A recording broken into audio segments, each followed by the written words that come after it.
ഗുരുപരമ്പരയെ സ്മരിച്ചുകൊണ്ട് മണ്ഡൂക്യോപനിഷത്ത് 8ാമത്തെ കാരികയാണ്. ഇച്ഛാമാത്രം പ്രഭോ സൃഷ്ടി സൃഷ്ടോ നിശ്ചിതാഃ കാലാത് പ്രസൂതിം ഭൂതാനാം മന്യന്തെ കാലചിന്തകാഃ.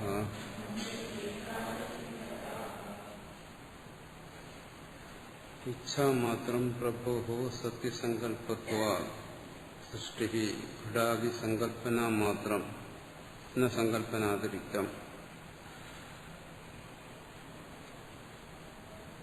കാലാദേവ സൃഷ്ടിരിതി കേചിത്. സൃഷ്ടിയെക്കുറിച്ചുള്ള ഓരോ അഭിപ്രായങ്ങൾ പറയുന്നു. ചില പറയുന്നത് എന്താണ്? പ്രഭോഹോ ഇച്ഛ മാത്രം. സൃഷ്ടി പ്രഭുവിന്റെ ഇച്ഛ മാത്രമാണ്, കേവലമായ ഇച്ഛ. എന്തുകൊണ്ട്? സത്യസങ്കല്പത്വ. പ്രഭു സത്യസങ്കല്പനാണ്. സങ്കല്പിക്കുന്നതെല്ലാം സത്യമായി തന്നെ ഭവിക്കുന്നു. അതുകൊണ്ട് സൃഷ്ടിയുണ്ടായി. സൃഷ്ടി ഘടാദി സങ്കല്പന മാത്രം എന്ന സങ്കല്പനാതിരിക്തം. കേവലം സങ്കല്പനമാണ്. സങ്കല്പനത്തിൽ നിന്ന് അതിരിക്തമായി ഒന്നുമില്ല. ഈശ്വരന്റെ സങ്കല്പനമാണ് എന്ന് ചിലർ പറയുന്നു. മറ്റു ചിലരോ കാലാദേവ സൃഷ്ടിയിരിക്കുക, കാലത്തിൽ നിന്നാണ് സൃഷ്ടി എന്ന് പറയും. ഇത് കേജിത്ത് എന്ന് ചിലരുടെ അഭിപ്രായം. സൃഷ്ടിയെ സംബന്ധിച്ച് പലർക്കും പല അഭിപ്രായങ്ങളുണ്ട്. ഇച്ഛ മാത്രം പ്രഭു സൃഷ്ടി സൃഷ്ടോ നിശ്ചിതാഃ കാലാത് പ്രസൂതിം ഭൂതാനാം മന്യന്തെ കാലചിന്തകാഃ. ഭോഗാർത്ഥം സൃഷ്ടിരിത്യന്യേ ക്രീഡാർത്ഥമിതി ചാപരേ ദേവസ്യേഷ സ്വഭാവോയം അപ്തകാമസ്യ കാ സ്പൃഹ.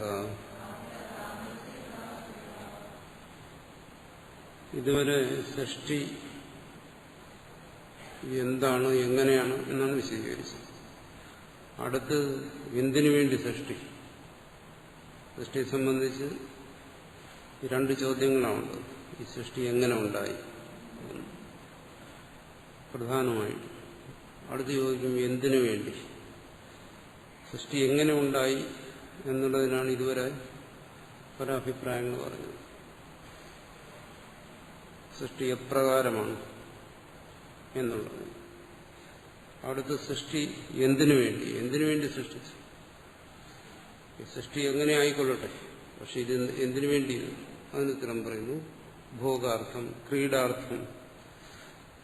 ഇതിജ അന്യേ സൃഷ്ടി മന്യന്തെ. ചിലർ പറയുന്നു ആ സൃഷ്ടാവിന്റെ അനുഭവത്തിന് വേണ്ടി, സൃഷ്ടാവിന്റെ ഭോഗത്തിന് വേണ്ടി. അതുകൊണ്ട് അതെങ്ങനെ സാധാരണ ജീവന്റെ അനുഭവങ്ങളുമായി താരതമ്യം ചെയ്താ പറയുന്നു. നമ്മൾ എന്തിനെങ്കിലും ഒന്നിനെ സൃഷ്ടിക്കുന്നു. കുലാലൻ ഘടത്തെ സൃഷ്ടിക്കുന്നു. എന്തിനു വേണ്ടി? അയാളുടെ അനുഭവത്തിന് വേണ്ടി. അതിൽ നിന്ന് അയാൾക്ക് പലതും നേടാനുണ്ട്. ജീവന്റെ സൃഷ്ടിയെല്ലാം അവന്റെ അനുഭവത്തിന് വേണ്ടിയാണ്. അതുപോലെ ഈശ്വരനും അല്ലെങ്കിൽ സൃഷ്ടികർത്താവ് തന്റെ ഭോഗത്തിന് വേണ്ടി ഈ സൃഷ്ടി ഇതിനെ സൃഷ്ടിച്ചു എന്ന് ചിലർ. മറ്റു ചിലർ പറയുന്നത് എന്താണോ? ക്രീഡാർത്ഥം, ഒരു വിനോദം എന്നാണ്, ഒരു ലീല. സൃഷ്ടികർത്താവിന്റെ ഒരു ലീല, ആ ലീലയ്ക്ക് വേണ്ടി ഇത് സൃഷ്ടിച്ചു. മറ്റൊരു സമാധാനവും, യുക്തിയുക്തമായ ഒരു സമാധാനവും കഴിയാതെ വരുമ്പോൾ അവസാനം പറയുന്ന ഒന്നാണ്. സൃഷ്ടിയുടെ പ്രയോജനത്തെ സംബന്ധിച്ച് ശരിയായ യുക്തിയുക്തമായ ഒരു സമാധാനവും കണ്ടെത്താൻ കഴിയാതെ വരുമ്പോൾ പറയുന്ന എന്താണ്? അവസാനമായി ക്രീഡാർത്ഥം എന്ന് പറയുന്നു. വിധിച്ചാപരെ എന്ന് മറ്റു ചിലർ പറയുന്നു.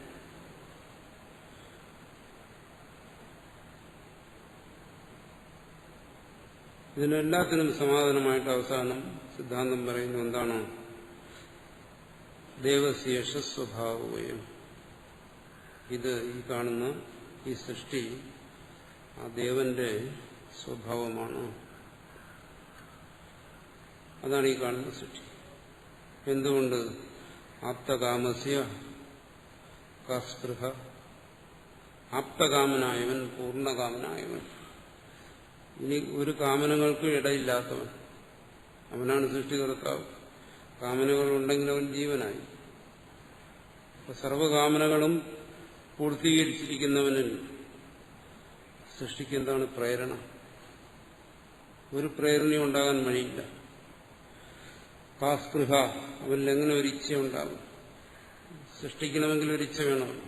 അത് ഭോഗാർത്ഥമായാലും ക്രീഡാർത്ഥമായാലും ഏതായാലും അതിന് പിന്നിലൊരു ഇച്ഛ വേണം. എല്ലാ ഇച്ഛകളും അവസാനിച്ചിരിക്കുന്നിടത്ത് സൃഷ്ടിക്ക് വേണ്ടി എങ്ങനെ ഒരു ഇച്ഛയുണ്ടാകും? ഈശ്വരനെ കുറിച്ചുള്ള പരമമായ സങ്കല്പമാണ് എന്താണ്? ആപ്തകാമൻ. ജീവന്മാരെ പോലെ കാമങ്ങൾക്ക് അധീനനല്ലാവൻ. അതുകൊണ്ട് അങ്ങനെ ഒരു സ്പൃഹ, ഒരു ഇച്ഛ, അല്ലെങ്കിൽ സൃഷ്ടിക്കുള്ള ഒരു പ്രേരണ ഇച്ഛാരൂപത്തിൽ സംഭവിക്കാൻ വഴിയില്ല അവിടെ. അതുകൊണ്ട് തന്നെ എന്താണ് ഈ മറ്റു പക്ഷങ്ങൾ പൂർണ്ണമായും ശരിയല്ല. ഇവിടെ ഈ പക്ഷങ്ങളെല്ലാം ഒരു തരത്തിലല്ലെങ്കിൽ മറ്റൊരു തരത്തിൽ സ്വീകരിക്കുന്നുണ്ട്. പക്ഷേ ഈ പറയുന്ന ഈ പക്ഷങ്ങളുടെ പിന്നിൽ സൃഷ്ടികർത്താവിന്റെ ഒരു കാമനയെ സ്വീകരിക്കുകയാണെങ്കിൽ ഇതൊന്നും ശരിയല്ല എന്നാണ്. ഒരു കാമന അതിന് കാരണമല്ല. അതുകൊണ്ട് പറയുന്നു അനയോർ പക്ഷയോർ ദൂഷണം ദേവസീവ സ്വഭാവോയമിതി. മുമ്പ് പറഞ്ഞ ഭോഗാർത്ഥം ക്രീഡാർത്ഥം എന്നെല്ലാം പറയുന്നത് കുറച്ചുകൂടി സ്പഷ്ടമായി നിഷേധിക്കാവുന്നതാണ്. നിഷ്കാമനായിരിക്കുന്ന ഈശ്വരനിൽ സ്വന്തം വിനോദത്തിന് വേണ്ടി ഒരു ക്രീഡ, സ്വന്തം അനുഭവത്തിന് വേണ്ടി ഒരു സൃഷ്ടി, ഇതൊന്നും സംഭവിക്കത്തില്ല. അതുകൊണ്ട് ഈ രണ്ടു പക്ഷത്തെയും മുഖ്യമായി നിഷേധിക്കുന്നു. ഭോഗാർത്ഥം ക്രീഡാർത്ഥം എന്ന് പറയുന്നു. അതിനു വേണ്ടിയിട്ട് ഇവിടെ പറഞ്ഞു ദേവസ്യ ഏഷ സ്വഭാവോയം. ദേവസ്യ സ്വഭാവപക്ഷമാശ്രിത്യ സർവേഷാം ഭാവപക്ഷാണ് ആപ്തകാമസ്യ കാസ്പൃഹ. പറഞ്ഞല്ലോ, അവസാനം പറഞ്ഞ രണ്ടു പക്ഷങ്ങൾ ഭോഗാർത്ഥം ക്രീഡാർത്ഥം എന്ന് പറയും. ഈ സൃഷ്ടി എന്തിനു വേണ്ടി എന്നുള്ള ചോദ്യത്തിന് സമാധാനം പറയുന്നതാണ്. സ്വഭാവപക്ഷത്തെ സ്വീകരിച്ചു കഴിഞ്ഞാൽ അതിനെ നിഷേധിക്കും. എങ്ങനെ? ഇത് ദേവന്റെ സ്വഭാവമാണെന്ന് പറയുമ്പോൾ മറ്റെന്തിനെങ്കിലും വേണ്ടി ഒരു സൃഷ്ടി ഇവിടെ സംഭവിച്ചിട്ടേയില്ല. സ്വഭാവം എന്ന് പറയുമ്പോൾ സൃഷ്ടികർത്താവിന്റെ സ്വരൂപം തന്നെയാണ്. അതിന് സൃഷ്ടികർത്താവിൽ നിന്ന് നമുക്ക് വേർതിരിക്കാൻ കഴിയില്ല. മുമ്പ് പറഞ്ഞതാണ്. ഒരാദി, ഒരു മധ്യം, ഒരന്തം, ഇങ്ങനെയുള്ള ഒരു സൃഷ്ടി ഇവിടെ ഇല്ല. അങ്ങനെ ഉണ്ടെങ്കിലേ അത് എന്തിനു വേണ്ടി എന്നുള്ള ചോദ്യത്തിൽ പ്രസക്തിയും. സൃഷ്ടി സ്രഷ്ടാവിൽ നിന്നും അന്യമല്ല. സ്രഷ്ടാവിന് ആദിമധ്യാന്തങ്ങളില്ലെങ്കിൽ സൃഷ്ടിക്കുമില്ല ആദിമധ്യാന്തങ്ങൾ. ആ സ്രഷ്ടാവിന്റെ സ്വരൂപം തന്നെ എന്നറിഞ്ഞാൽ പിന്നെ എന്തിനു വേണ്ടി ഇത് സൃഷ്ടിച്ചു, എന്തിനു വേണ്ടി സൃഷ്ടിച്ചു എന്ന് നമ്മൾ ചോദിക്കുമ്പോൾ നമ്മുടെ മനസ്സിൽ സൃഷ്ടിയെക്കുറിച്ചൊരു സങ്കല്പമുണ്ട്. എന്താണ്? ഒരിക്കലും സൃഷ്ടി ഇല്ലായിരുന്നു, പിന്നെ ഉണ്ടായി, പിന്നീട് നശിച്ചു. അങ്ങനെ ഒരു സങ്കല്പം വരും. ഇല്ലാതിരുന്ന അവസ്ഥയിൽ നിന്നും ഈശ്വരൻ എന്തിനു വേണ്ടി ഇതിനെയൊക്കെ സൃഷ്ടിച്ചു എന്നാണ് ചോദ്യത്തിന്റെ താല്പര്യം. ഇവിടെ പറയുന്നു അത് ദേവന്റെ സ്വഭാവമാണെന്ന് പറയുമ്പോൾ സ്വഭാവം ഒരിക്കലും മാറ്റാൻ കഴിയാത്തതാണ്. സ്വഭാവം അത് തന്നെയാണ്. സൃഷ്ടി ഇല്ലാതിരുന്ന ഒരു കാലം, പിന്നെ സൃഷ്ടി ഉണ്ടായ കാലം, സൃഷ്ടി നശിക്കുന്ന കാലം, ഇങ്ങനെയുള്ള കാലങ്ങൾക്കൊന്നും അവിടെ നിലനിൽക്കില്ല. അതുകൊണ്ട് സ്പഷ്ടമായും എന്തിനു വേണ്ടിയെന്നുള്ള ആ ചോദ്യത്തിന് സമാധാനമാണ് ഈ സ്വഭാവവാദം. സൃഷ്ടി എന്തിനു വേണ്ടി എന്നുള്ള ചോദ്യത്തിന് യാതൊരു പ്രസക്തിയുമില്ല. സൃഷ്ടി ആ സൃഷ്ടാവ് തന്നെയാണ്. അതാണ് സ്വഭാവപക്ഷം ആശ്രിത്യം. സൃഷ്ടിയെ സംബന്ധിച്ച് തത്വചിന്തയിൽ അവസാനത്തെ വാക്കാണത് സ്വഭാവപക്ഷം. അതിനെ ആശ്രയിച്ചു കഴിഞ്ഞാൽ സർവേഷാം വാ പക്ഷാണ്, സർവപക്ഷങ്ങളെയും നിഷേധിക്കും. സൃഷ്ടിയെ സംബന്ധിച്ച് എന്തെല്ലാം കൽപ്പനകളുണ്ടോ അത് ആധ്യാത്മികമായാലും ഭൗതികമായാലും അതിനെ നിഷേധിക്കും. സ്വഭാവവാദത്തെ ഭൗതികവാദികൾ അംഗീകരിക്കത്തില്ല, ഭൗതികവാദത്തിൽ സ്വഭാവപക്ഷത്തെ സ്വീകരിക്കത്തില്ല. എന്തുകൊണ്ടാണ്? ഏതെങ്കിലും ഒരു വസ്തു അത് എന്തുകൊണ്ട്, എന്തിനു വേണ്ടി, എങ്ങനെ എന്നുള്ള ചോദ്യത്തിന് അതതിന്റെ സ്വഭാവം എന്ന് പറഞ്ഞു കഴിഞ്ഞാൽ പിന്നെ അവിടെ അന്വേഷണം ആവശ്യമില്ല, അന്വേഷണം അവിടെ നിൽക്കുക. ഭൗതികം ശാസ്ത്രം എന്ന് പറയുന്നത് എന്താണ്? അത് അന്വേഷണത്തിലും കണ്ടെത്തലിലും നിലനിൽക്കുന്ന ഒന്നാണ്, ഒരു ശാസ്ത്രമാണ്. അപ്പൊ അന്വേഷണത്തെ നിഷേധിച്ചു കഴിഞ്ഞാൽ പിന്നെ കണ്ടെത്തലുകളില്ല, അപ്പൊ പിന്നെ ശാസ്ത്രം അവിടെ അവസാനിച്ചു. അതുകൊണ്ട് ഭൗതികവാദത്തിൽ, ഭൗതിക ശാസ്ത്രത്തിൽ സ്വഭാവവാദത്തെ അംഗീകരിക്കുന്നു. അവർക്ക് സ്വീകാര്യമായൊരു കാര്യം. അത് സ്വീകരിച്ചാൽ പിന്നെ ഭൗതികമായ അന്വേഷണങ്ങളും കണ്ടെത്തലുകളും എല്ലാം അതോടെ അവസാനിച്ചു. അത് രണ്ടും തമ്മിലുള്ള വ്യത്യാസം. ഇവിടെ ആധ്യാത്മിക ശാസ്ത്രത്തിൽ പ്രത്യേകിച്ച് ഇവിടെ സ്വഭാവവാദത്തെ അംഗീകരിക്കുന്ന എന്തിനാ? ഈ അന്വേഷണങ്ങളും കണ്ടെത്തലുകളും എല്ലാം അവസാനിക്കാൻ വേണ്ടിയിട്ടാണ്. ഭൗതിക ശാസ്ത്രത്തിൽ അല്ലെങ്കിൽ ഭൗതികവാദത്തിൽ എന്താണോ നിലനിൽക്കണം, തുടരണം എന്നാഗ്രഹിക്കുന്നത് അത് അവസാനിപ്പിക്കണമെന്നാണ്. അതിനു വേണ്ടിയിട്ടാണ് ഈ സ്വഭാവപക്ഷത്തെ സ്വീകരിച്ചിരിക്കുന്നത്. ഒരു ഉദാഹരണം പറഞ്ഞു കഴിഞ്ഞാൽ, അഗ്നി എന്തുകൊണ്ട് ജ്വലിക്കുന്നു, അതെന്തുകൊണ്ട് ഉഷ്ണമുള്ളതായിരിക്കുന്നു, അതെന്തുകൊണ്ട് പ്രകാശത്തെ തരുന്നു, ഭൗതികമായ അതിന്റെ മറുപടിയാണെങ്കിലോ അതിന് അഗ്നിയെ ഭൗതികമായി തന്നെ പഠിക്കണം, പരിശോധിക്കണം, അതിനെ അതിന്റെ ഘടകങ്ങളായി വിഭജിക്കണം. എന്നിട്ട് അവസാനം അതിൽ ചില കണ്ടെത്തലുകളുണ്ടാവും. എന്താണോ ആ അഗ്നി എന്ന് പറയുന്ന വസ്തുവിന്റെ ഇന്ന ഇന്ന അംശങ്ങളാണ് ചൂട് ഉണ്ടാക്കുന്നത്, ഇന്ന അംശമാണ് പ്രകാശത്തെ തരുന്നത്, അതിന്റെ ഘടകങ്ങളോ അല്ലെങ്കിൽ അതിന്റെ ധാതുക്കളോ അതിന്റെ മൂലകങ്ങളോ ആണ് ഇതിന് ഉത്തരവാദികളെന്ന് കണ്ടുപിടിക്കും. അപ്പോൾ അവിടെ ഒരു അന്വേഷണവും കണ്ടെത്തലുമുണ്ട്. ഒരാളത് കണ്ടുപിടിച്ച് ഇന്നതാണ്, ഇന്ന ഘടകമാണ് പ്രകാശത്തെ തരുന്നതെന്ന് ഒരാൾ ഒരന്വേഷണത്തിൽ അത് വെളിപ്പെട്ടാൽ അതവിടെ അവസാനിക്കത്തില്ല. എന്തുകൊണ്ട്? ആ അന്വേഷണം മറ്റൊരാൾ വീണ്ടും തുടരും. തുടർന്നിട്ട് പറയും അതല്ല, അതിനകത്ത് മറ്റൊരംശമാണ്, അതാണ് ചൂടിനെ തരുന്നത്, വീണ്ടും അത് പഠനാർഹമാണ്, വീണ്ടും പഠിക്കേണ്ടതായി അത് ശേഷിക്കും എന്നും മറ്റൊരാൾ കണ്ടെത്തി വെളിപ്പെടുത്തും. അവിടെയും അത് അവസാനിക്കത്തില്ല. വീണ്ടും വേറൊരാൾ അതിനെ വീണ്ടും ആ അംശത്തെ എടുത്ത് പഠിക്കും. പഠിച്ചിട്ട് പറയും അതല്ല, ഇനി അതല്ല, അതിനും സൂക്ഷ്മമായ മറ്റൊരംശമുണ്ട്, അതാണ് ചൂടിനെയും പ്രകാശത്തെയും തരുന്നത്. ഈ പഠനത്തിന്റെ, അന്വേഷണത്തിന്റെ ഒരു തകരാറെന്താണ്? ഇവിടെ പുതിയ പുതിയ അന്വേഷണങ്ങൾ, പുതിയ പുതിയ കണ്ടെത്തലുകൾ നടത്തുന്നുണ്ടെങ്കിലും അതിന് വരുന്ന ഒരു ദോഷം എന്താണ്? ഇതിന് അവസാനമില്ല. അത് തന്നെ ദോഷം.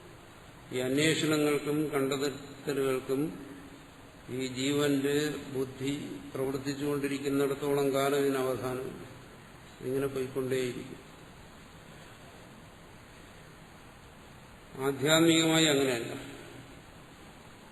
സ്വഭാവപക്ഷത്തെ സ്വീകരിച്ചു കഴിഞ്ഞാലോ അവിടെ അന്വേഷണങ്ങളും കണ്ടെത്തലുകളും എല്ലാം അവസാനിക്കുകയാണ്.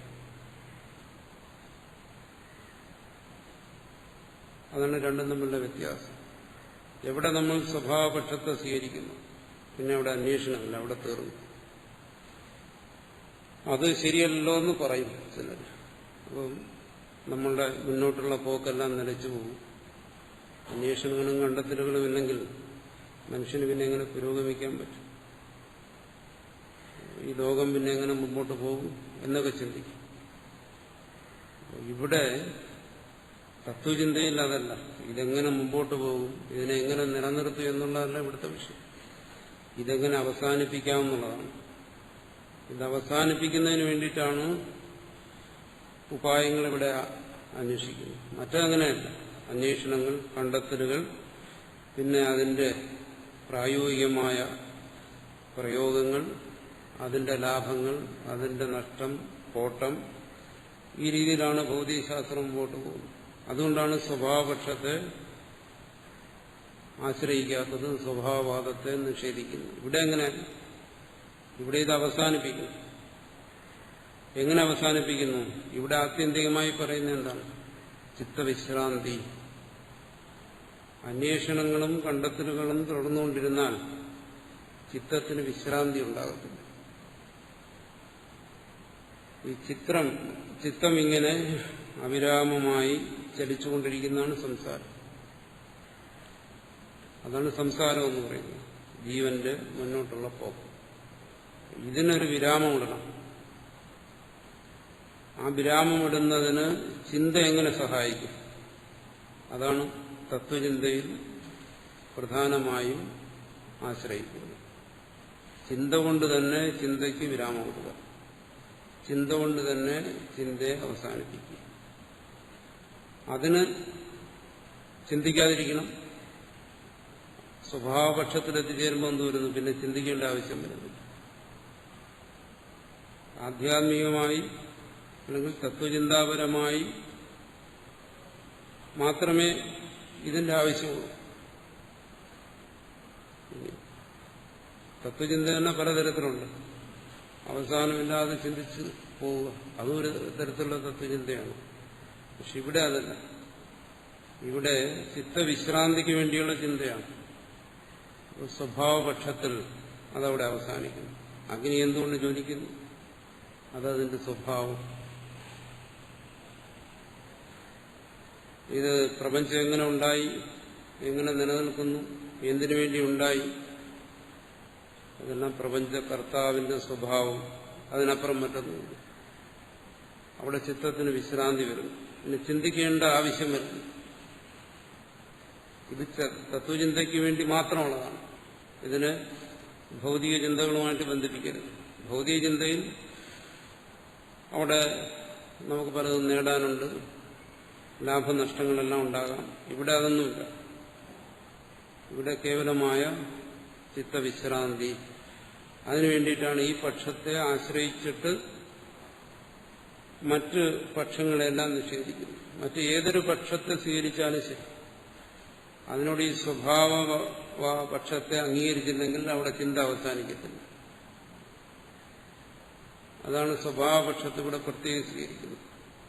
സൃഷ്ടിയെ സംബന്ധിച്ച് ഭൗതികമായോ ആധ്യാത്മികമായോ ചിന്തിക്കുന്ന ഏത് തരത്തിലുള്ള ചിന്തയായാലും ശരി, സ്വഭാവപക്ഷത്തെ സ്വീകരിച്ചില്ലെങ്കിൽ ചിന്ത നിൽക്കത്തില്ല. ഉദാഹരണം ഇവിടെ പറയുന്നു, ക്രീഡാർത്ഥം. സൃഷ്ടി എന്തിനു വേണ്ടി എന്ന ചോദ്യത്തിന് ഉത്തരം പറയുന്നത് ക്രീഡാർത്ഥം. നമ്മുടെ ചിന്ത അവിടെ നിൽക്കത്തില്ല. ഇതൊരു ക്രീഡയ്ക്ക് വേണ്ടിയാണെന്ന് പറഞ്ഞാൽ ഉടൻ ചോദിക്കും, ആരുടെ വിനോദത്തിന് വേണ്ടി? ആപ്തകാമനൻ ആണെങ്കിൽ പിന്നെ എന്തിനു വേണ്ടി വിനോദം? അപ്പോൾ അത് ശരിയല്ലല്ലോ, ആ പക്ഷം പൂർണ്ണമല്ലല്ലോ. അവിടെയും വീണ്ടും യുക്തികൾ വരും. തത്വചിന്തയിൽ തന്നെ യുക്തികൾ വരും. ആധ്യാത്മിക ചിന്തയിൽ തന്നെ അതെല്ലാവരെയും തൃപ്തിപ്പെടുത്തത്തില്ല. അതുകൊണ്ടാണ് ഈ ഓരോ പക്ഷത്തെയും എടുത്തിട്ട് സ്വഭാവവാദത്തിൽ കൊണ്ടുവന്ന് അവസാനിപ്പിക്കും. ഭോഗാർത്ഥം, തന്റെ അനുഭവത്തിന് വേണ്ടിയാണ്. സൃഷ്ടികർത്താവിന്റെ അനുഭവം. അനുഭവത്തിൽ പൂർണ്ണനായിരിക്കുന്നവന് പിന്നെ ഇനി എന്താ അനുഭവം? അനുഭവം എന്ന് പറയുന്നത് എന്താണ്? സുഖദുഃഖാദി അനുഭവങ്ങളാണ്. അല്ലാതെ അനുഭവമില്ല. അത് ജീവൻ അനുഭവിക്കുന്നതാണ്. ആ ഒരു അനുഭവം സൃഷ്ടികർത്താവിന് വേണം. എന്നാൽ പിന്നെന്താ? സൃഷ്ടികർത്താവിന് സർവജ്ഞനെന്നും സർവശക്തനെന്നും ആപ്തകാമനെന്നും എല്ലാം പറയുന്നു. അതുകൊണ്ട് ഭോഗാർത്ഥം എന്നുള്ള പക്ഷം സ്വീകരിക്കാൻ പറ്റത്തില്ല. സ്വപ്നമായ സ്വരൂപ കാലാത് പ്രസൂതി, ഇച്ഛാമാത്രം. പ്രഭുവിന്റെ ഇച്ഛയാണ്, സങ്കല്പമാണ്. എന്തിനു സങ്കല്പിക്കണം? സങ്കല്പശൂന്യനല്ലേ സൃഷ്ടികർത്താവ്. ജീവന്മാരെ പോലെ സങ്കല്പിക്കുന്നവനാണ്. അപ്പൊ സങ്കല്പശൂന്യനായിരിക്കുന്നവൻ ബോധപൂർവ്വം സങ്കല്പിച്ച് ഈ സംസാരത്തെ എന്തിനുണ്ടാക്കണം? തന്റെ സ്വരൂപത്തിൽ സങ്കല്പങ്ങളൊന്നും ഇല്ലെങ്കിൽ ഇതെവിടെ നിന്നുണ്ടായി ഈ സങ്കല്പം? അവിടെയും വരും നിരവധി ചോദ്യങ്ങൾ. എന്താണ് കാലാത് പ്രസൂതി? കാലമാണ് എന്ന് പറയുന്നു. കാലത്തെ സംബന്ധിച്ച് ചോദിക്കും, ഈ കാലം എന്താണ്? ഈ കാലം മായയാണോ അതോ അവിദ്യയാണോ? കാലത്തിന് ആദ്യന്തങ്ങളുണ്ടോ? അപ്പോൾ കാലം ഉത്പത്തിക്ക് മുമ്പ് എന്തുകൊണ്ട് അവിടെ എന്തായിരുന്നു? നിരവധി ചോദ്യങ്ങൾ വരും. സ്വപ്ന സമാനമാണ്, ഇന്ദ്രജാല സമാനമാണ് എന്നെല്ലാം പറഞ്ഞു കഴിഞ്ഞാൽ ചോദിക്കും, അത് ആരുടെ സ്വപ്നമാണ്? ആരുടെ ഇന്ദ്രജാലമാണ്? ജീവന്റേതാണോ അതോ ഈശ്വരന്റേതാണോ? അപ്പൊ ഈശ്വരൻ സ്വപ്നം കാണുന്നു എന്ന് പറഞ്ഞാൽ പറയും അതൊരു വലിയ വിഡ്ഢിത്തമാണല്ലോ. ജീവൻ സ്വപ്നം കാണുന്നത് പോലെ ഈശ്വരന് സ്വപ്നം കാണുന്നു. അപ്പൊ സ്വപ്നം കാണുന്ന സമയത്ത് ഈശ്വരൻ ജ്ഞാനിയായിരുന്നു അജ്ഞാനിയായിരുന്നു? നിരവധി ചോദ്യങ്ങളുണ്ട്. ഇന്ദ്രജാലം എന്ന് പറയുന്ന ആരുടെ പണിയാണ്? അജ്ഞന്റെ പണിയാണ്. സർവജ്ഞനായിരിക്കുന്ന ഈശ്വരന് ഇന്ദ്രജാലം കാണിച്ചെന്താ സന്തോഷിക്കാൻ? അപ്പോൾ ഇന്ദ്രജാലം പോലെയാണ്, സ്വപ്നം പോലെയാണ്. ഇവിടെയൊന്നും സമാധാനം കിട്ടത്തില്ല. ഇവിടെ പറയുന്ന ഏത് പക്ഷത്തെ എടുത്താലും ശരി, അവിടെ എല്ലാം ചോദ്യങ്ങൾ എന്ന് പറയും. ഈശ്വരന്റെ വിഭൂതിയാണ്. എന്താണ് വിഭൂതി എന്ന് പറഞ്ഞാൽ? പലതായി ഭവിക്കുക എന്നുള്ളതാണ്. ഏകനായിരിക്കുന്ന ഈശ്വരന് എന്തിനു പലതായി ഭവിക്കണം? ഏകനായിരുന്നാൽ പോലെ. പലതായി ഭവിച്ചത് കൊണ്ടാണ് ഈ സംസാരം ഉണ്ടായത്. സംസാരം ഉണ്ടായതുകൊണ്ടാണ് പിന്നെ മോക്ഷത്തിന് വേണ്ടി ശ്രമിക്കുന്നത്. ഈശ്വരൻ ഏകനായി തന്നെ ഇരുന്നാൽ മതി, പലതാകണ്ട, സംസാരത്തെ ഉണ്ടാക്കണ്ട, പിന്നെ മോക്ഷത്തിന് വേണ്ടി ശ്രമിക്കണ്ട. ഇതൊരു പാഴ്വേലയാണ്. ഇവിടെയെല്ലാം എന്തോരും യുക്തിക്ക് നിരക്കാത്ത പല സിദ്ധാന്തങ്ങളും വരും. അതിനെല്ലാം സമാധാനം പറയേണ്ടി വരും. ഇത് ഈ പക്ഷങ്ങളെ സ്വീകരിക്കുന്നവരെല്ലാം ഈ ചോദ്യങ്ങൾക്ക് സമാധാനം പറയാൻ വിഷമിക്കുന്നുണ്ട്. യുക്തിയുക്തമായ സമാധാനം കിട്ടത്തില്ല. അതുകൊണ്ട് എന്ന് പറയുന്നു, ഇതിനെല്ലാം കൊണ്ടുവന്ന് അവസാനിപ്പിക്കുക. ഇതിന് നിങ്ങൾക്ക് ഏത് വേണമെങ്കിലും സ്വീകരിക്കാം. ഇതിന് സ്വപ്നമെന്നോ മായയെന്നോ വിഭൂതിയെന്നോ ഭോഗാർത്ഥമെന്നോ ക്രീഡാർത്ഥമെന്നോ ഏത് വേണോ സ്വീകരിക്കാം. പക്ഷേ ഇതിനെ അവസാനിപ്പിക്കുന്നവിടെ സ്വഭാവപക്ഷത്തിൽ അവസാനിക്കും. ഇത് ദേവന്റെ സ്വഭാവമാണ്, ദേവന്റെ സ്വരൂപമാണ്. ദേവന്റെ സ്വരൂപമാണെന്ന് പറയുമ്പോൾ ഇവിടെ ഭോഗത്തിന് വേണ്ടിയോ അല്ലെങ്കിൽ ക്രീഡയ്ക്ക് വേണ്ടിയോ അല്ലെങ്കിൽ വിഭൂതിയായിട്ടോ മറ്റൊന്നും സംഭവിച്ചിട്ടില്ല. അതാണ് മാണ്ഡൂക്യ ഉപനിഷത്തിന്റെ ഈ കാരികയിലെല്ലാം പറയുന്ന തത്വചിന്ത. അതാണ്. അങ്ങനെ ഒന്ന് സംഭവിച്ചിട്ടേ. സ്വഭാവം എന്ന് പറയുമ്പോൾ എന്താണ്?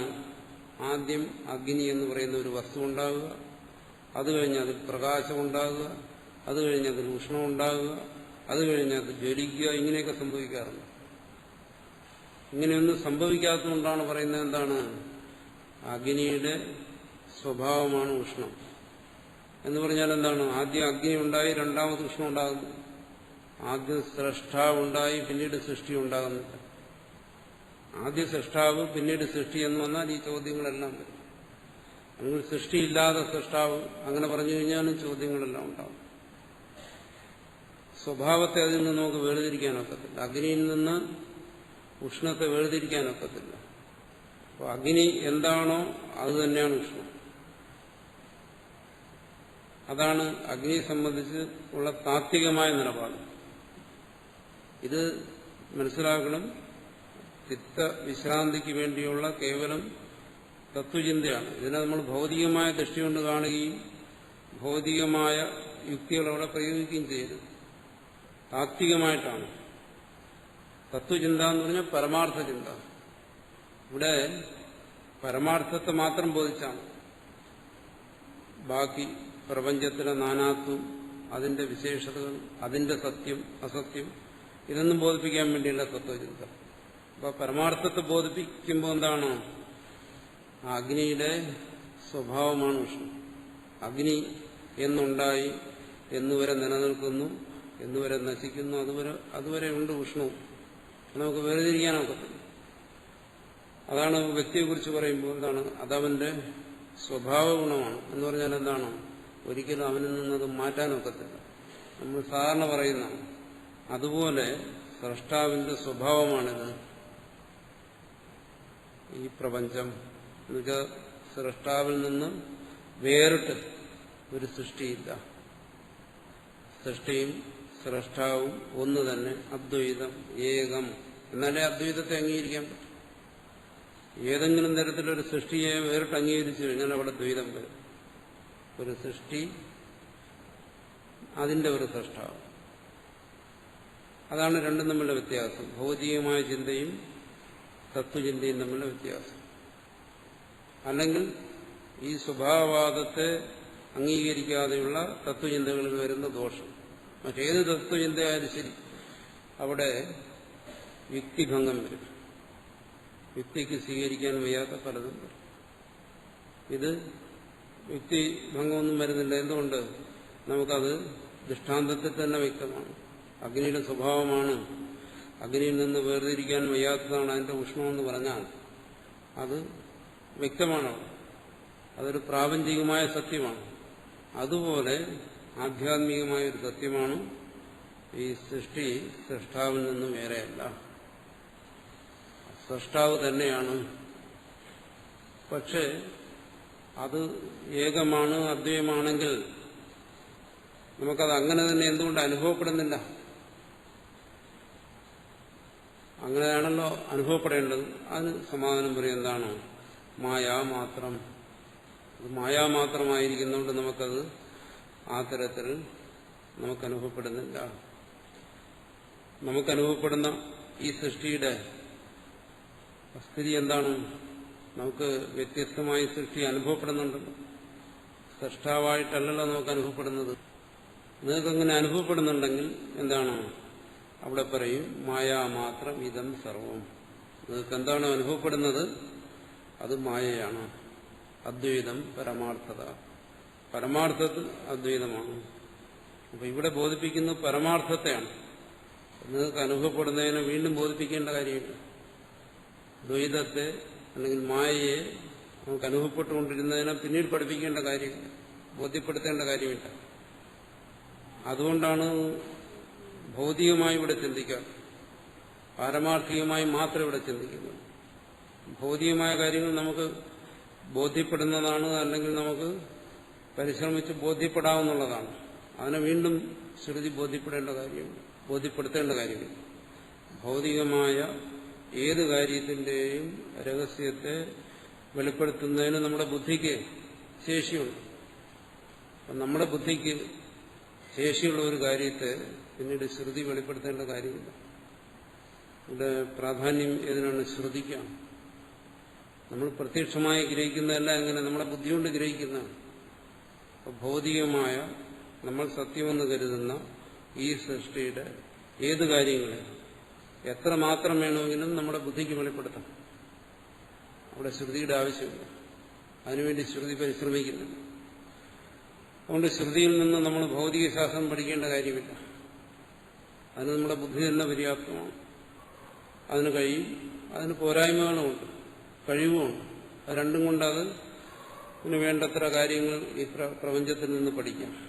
ശ്രുതി അതല്ല. ശ്രുതി പരമാർത്ഥത്തെ ബോധിപ്പിക്കുകയാണ്. അപ്പോൾ പരമാർത്ഥം എന്താണ്? അത് ഏകമാണ്, അദ്വൈതമാണ്. അതാണിത് സർവവും. അതുകൊണ്ട് ഇത് അയം യേശ, ഈ കാണുന്നത്, മുമ്പിൽ കാണുന്നത്, അനുഭവപ്പെടുന്നത് എന്താണ്? എല്ലാം ആ സ്രഷ്ടാവ് തന്നെയാണ് എന്ന് സൃഷ്ടിയെ സംബന്ധിച്ച് അവസാന വാക്ക് ഇവിടെ പറഞ്ഞിരിക്കുകയാണ്. എന്തിനങ്ങനെ പറയുന്നു? അതാണ് ആദ്യം ഞാൻ പറഞ്ഞത്. ഇവിടുത്തെ ഉദ്ദേശം എന്ന് പറയുന്നത് എന്താണ്? ഇതിൽ തന്നെ ഇങ്ങനെ തുടരുക എന്നുള്ളതല്ല, ഈ ചിന്തയിൽ തന്നെ തുടരുക എന്നുള്ളതല്ല, ഈ ചിത്തവൃത്തികളിൽ തന്നെ നിരന്തരം തുടർന്നു പോവുക എന്നുള്ളതല്ല. പിന്നെ ആ ചിത്തത്തിനൊരു വിശ്രാന്തി സംഭവിക്കും. ആ വിശ്രാന്തിക്ക് വേണ്ടി അത് പരമാർത്ഥത്തെ ബോധിപ്പിച്ചാലേ പറ്റും. പരമാർത്ഥത്തെ ബോധിപ്പിച്ചാൽ എന്ന് പറഞ്ഞാൽ ചിന്ത നിൽക്കണം. ചിന്ത നിൽക്കുന്നിടത്തേ ആ ചിത്തത്തിന് വിശ്രാന്തി സംഭവിക്കത്തുള്ളൂ. അത് പരമാർത്ഥത്തെ ബോധിപ്പിക്കാതെ എങ്ങനെ? നിങ്ങൾ ഈ ശ്രുതിയിലൂടെ, വേദത്തിലൂടെ ഈ പ്രപഞ്ചത്തെക്കുറിച്ച്, ഭൗതികത്തെക്കുറിച്ച് പഠിക്കാൻ ശ്രമിച്ചു കഴിഞ്ഞാൽ അവിടെ ചിത്തത്തിന് വിശ്രാന്തി ഉണ്ടാകത്തില്ല. പഠനം തുടർന്നുകൊണ്ടേയിരിക്കും. ചിത്തവിശ്രാന്തി ഇല്ലാതെ സംസാര നിവൃത്തി ഉണ്ടാകത്തില്ല, ദുരിത നിവൃത്തി ഉണ്ടാകത്തില്ല. അതുകൊണ്ട് പരമാർത്ഥത്തെ ബോധിപ്പിക്കുന്നു. അവിടെ ചിത്തം വിശ്രമിക്കുന്നു. അപ്പോൾ അവിടെ ചിലർക്ക് സംശയം വരാം, ചിത്തവിശ്രാന്തിക്ക് പരമാർത്ഥം ബോധിക്കേണ്ട കാര്യമില്ലല്ലോ, അത് ഉറക്കത്തിൽ സംഭവിക്കുന്നുണ്ടല്ലോ. പരമാർത്ഥം ബോധിക്കാതെ തന്നെ അനുക്ഷണം ഇത് സംഭവിച്ചുകൊണ്ടേയിരിക്കും. അവിടെ ചിത്തവിശ്രാന്തി ഉണ്ടല്ലോ. ആ ചിത്തവിശ്രാന്തി പോരെ, അവിടെ സംസാര നിവൃത്തിയുണ്ട്, അവിടെ സംസാരമില്ല, ആനന്ദപ്രാപ്തി ഉണ്ടെന്ന് വേണമെങ്കിലും പറയാം. അപ്പോൾ അതുപോലെ അത് പോരാ, കാരണം അതും ഭൗതികമാണ്. കാരണം ചിത്തത്തിന്റെ വിശ്രാന്തിയും ആനന്ദപ്രാപ്തിയും അത് ഭൗതികമായുമുണ്ട്. ഭൗതികമായ അന്വേഷണങ്ങളിൽ ചിത്തം പരിശ്രമിച്ചുകൊണ്ടേയിരിക്കുന്നു, അവിടെ വിശ്രാന്തി. പക്ഷെ ഭൗതികമായ കണ്ടെത്തലുകളിൽ അവിടെ ചിത്തം വിശ്രമിക്കുന്നു. എന്തിനെങ്കിലും ഒന്ന് നമ്മൾ അന്വേഷിച്ച് അറിഞ്ഞ് കണ്ടെത്തിക്കഴിഞ്ഞാൽ അവിടെ ചിത്തത്തിന് വിശ്രാന്തിയുണ്ട്, താത്കാലികമായി. അവിടെ ആനന്ദമുണ്ട്. ആ ഫലം അനുകൂലമാണെങ്കിൽ ആനന്ദം വരും. നമ്മുടെ കണ്ടെത്തൽ നമുക്ക് അനുകൂലമാണെന്ന് തോന്നിയാൽ അവിടെ ആനന്ദം വരും. പ്രതികൂലമാണെന്ന് കണ്ടാലോ ചിത്തം വീണ്ടും ചലിക്കും. ഇതെല്ലാം ഭൗതികമായി തന്നെ സംഭവിക്കുന്ന കാര്യങ്ങളാണ്.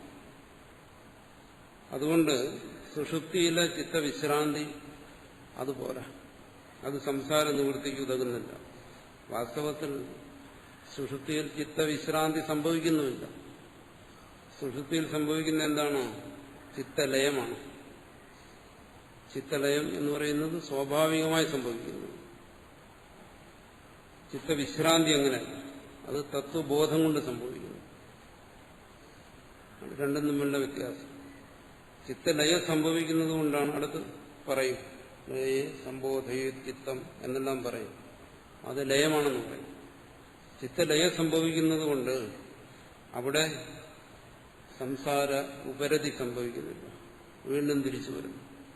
ചിത്തവിശ്രാന്തിയിൽ അങ്ങനെ, പരമാർത്ഥ ചിന്തയിൽ, തത്വചിന്തയിൽ ചിത്തവിശ്രാന്തി സംഭവിക്കുമ്പോൾ അവിടെ എന്താണ്? ചിത്തലയം സംഭവിക്കുന്നില്ല. അതാണ് പറയുന്നത് ലയേ സംബോധയേ ചിത്തം. രണ്ടും തമ്മിൽ വ്യത്യാസമാണ്. ചിത്തവിശ്രാന്തിയിൽ ചിത്തം ചലിക്കുന്നത് ദോഷമല്ല. നമ്മൾ സാധാരണ എന്താ നമ്മൾ ശ്രമിക്കുന്നത്? ഈ ചിത്തത്തിന്റെ ചലനത്തെ നിർത്താൻ വേണ്ടിയിട്ടാണ്. ചിത്തത്തിന്റെ ചലനത്തെ നിർത്തുക എന്ന് വെച്ചാൽ ചിത്തത്തെ ലയിപ്പിക്കുന്നത്. ഇവിടെ അതല്ല ഉദ്ദേശിക്കുന്നത്. ഇവിടെ ചിത്തവൃത്തികൾ ഇതിന് തടസ്സമല്ല. ചിത്തവിശ്രാന്തിയിൽ ചിത്തവൃത്തികളുടെ ലയം വേണമെന്നില്ല. ചിത്തവൃത്തികൾ നിലനിന്നാലും ശരി ചിത്തവിശ്രാന്തി സംഭവിക്കും. എന്തുകൊണ്ട്? ഇതും ഉണർവാണ്. ഇവിടെ പറയുന്ന പാരമാർത്ഥികമായ നിലയെന്ന് പറയുന്ന ഉണർവാണ്. അവിടെ ചിത്തം ലയിക്കുന്നോ ചിത്തം ചലിക്കുന്നോ എന്ന് അത് ഒരു വിഷയമല്ല. അത് മുമ്പ് കരിയിൽ ചർച്ച ചെയ്തെന്താണ്? ഭുഞ്ചാനോ നലിക്കതേ, അവൻ അനുഭവിക്കുക തന്നെ അവനിത് ബാധിക്കുന്നില്ല എന്നാണ്. അതാണ് ജ്ഞാനത്തിന്റെ സവിശേഷത. ജ്ഞാനത്തിന് ചിത്തം ചലിക്കുന്നോ അല്ലെങ്കിൽ ചിത്തം നിശ്ചലമാകുന്നു എന്ന് വെച്ചാൽ ലയിക്കുന്നോ എന്നുള്ളത് അവിടെ വിഷയമല്ല. ചിത്തം ചലിക്കാം, ചിത്തം ചലിക്കാതിരിക്കാം. ഉണ്ടായാലും ജ്ഞാനത്തിന്റെ നിലയ്ക്ക് മാറ്റമില്ല എന്നാണ് ഇവിടെ പറയുന്നത്. ഇനി വരുന്ന ഭാഗങ്ങളിൽ അത് വ്യക്തമായും പറയും. അതുകൊണ്ട് എന്താണ്?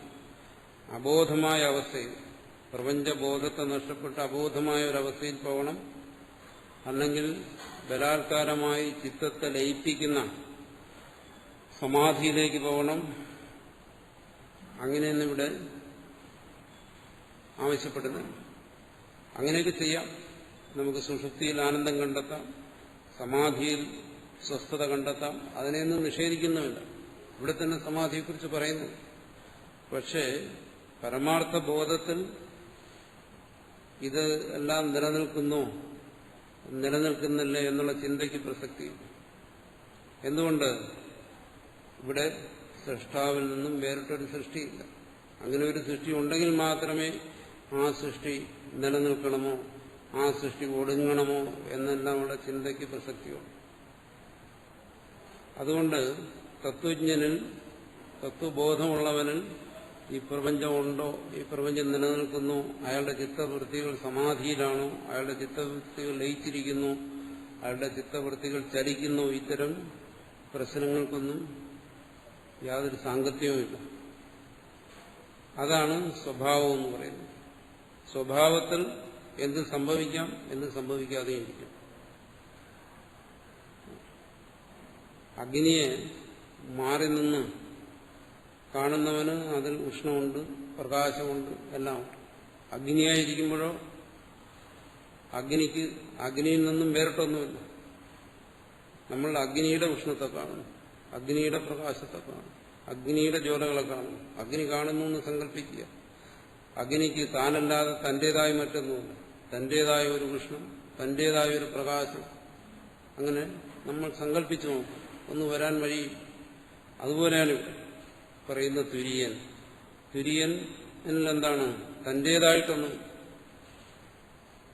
അത് സ്വയം പ്രകാശമായ ജ്ഞാനസ്വരൂപമായി തന്നെ സദാ സ്ഥിതി ചെയ്യുന്നു.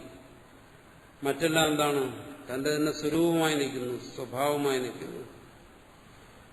അങ്ങനെ ഒരു തത്വത്തെയാണ് ഇവിടെ ബോധിപ്പിക്കാൻ ശ്രമിക്കുന്നത്. അതുകൊണ്ടാണ് സ്വഭാവവാദത്തെ സ്വീകരിക്കുന്നത്. അതുകൊണ്ട് ചിത്തവിശ്രാന്തിയിൽ എന്താണ്? ചിത്തം ചലിക്കുന്നോ അത് നിശ്ചലമായിരിക്കുന്നോ എന്നുള്ളതൊന്നും ചിന്താവിഷയമേ അല്ല. അത് ഈ സ്വഭാവവാദത്തെ സ്വീകരിക്കുന്നതുകൊണ്ടാണ് ആ ഭാഗം സ്പഷ്ടമാകുന്നത്. അതുകൊണ്ട് ഇവിടെ പറയുന്നു സ്വഭാവപക്ഷമാശ്രിത്യ സർവേഷാം വാ പക്ഷാണ് ആപ്തകാമസ്യ കാ സ്പൃഹേതി ദൂഷണം. ആ സ്വഭാവപക്ഷത്തെ ആശ്രയിച്ചു കഴിഞ്ഞാൽ, അതിനെ സ്വീകരിച്ചു കഴിഞ്ഞാൽ ബാക്കി സൃഷ്ടിയെ സംബന്ധിച്ചുള്ള സർവ്വ കൽപ്പനകളെയും അതിൽ നമുക്ക് ഉൾക്കൊള്ളിക്കാം. അതിനോട് ചേരാത്തതിനെല്ലാം നിഷേധിക്കാം. അതാണ് പരമാർത്ഥമായ തത്വചിന്ത. അവിടെയാണ് പരമാർത്ഥമായ ചിത്തവിശ്രാന്തി ലഭിക്കുന്നത്. ഇവിടെ പറയുമല്ലോ, പ്രപഞ്ച ഉപശമം, ശാന്തം, ശിവം, അദ്വൈതം എന്നെല്ലാം പറയുന്നത് സാർത്ഥകമാകുന്നത് ആ സ്വഭാവപക്ഷത്തിലാണ്, ആ ബോധത്തിലാണ്. അത് ഒന്നുകൂടി വിശദീകരിക്കുന്നു പ്രസിദ്ധമായൊരു ഉദാഹരണത്തിലൂടെ. നഹി രജ്വാദീനാം അവിദ്യാസ്വഭാവ വ്യതിരേകേണ സർപ്പാദ്യാഭാസത്വേ കാരണം ശക്യം ഭക്തം. രജ്വാദീനാം, രജ്ജുവിൽ സർപ്പത്തെ കാണുന്നു, അത് തന്നെ ഉദാഹരണമായിട്ടെടുക്കുന്നു. കാരണം കുറച്ച് ലളിതമായി മനസ്സിലാക്കാൻ പറ്റിയ ഒരു ഉദാഹരണം അതാണ്. ക്ഷണികമായ ഒരു അനുഭവമാണെങ്കിലും ആ അനുഭവത്തിന്റെ സത്യസ്ഥിതി നമുക്ക് എളുപ്പം ബോധ്യപ്പെടും. അതുകൊണ്ടാണ് അതിനെ എടുക്കുന്നത്.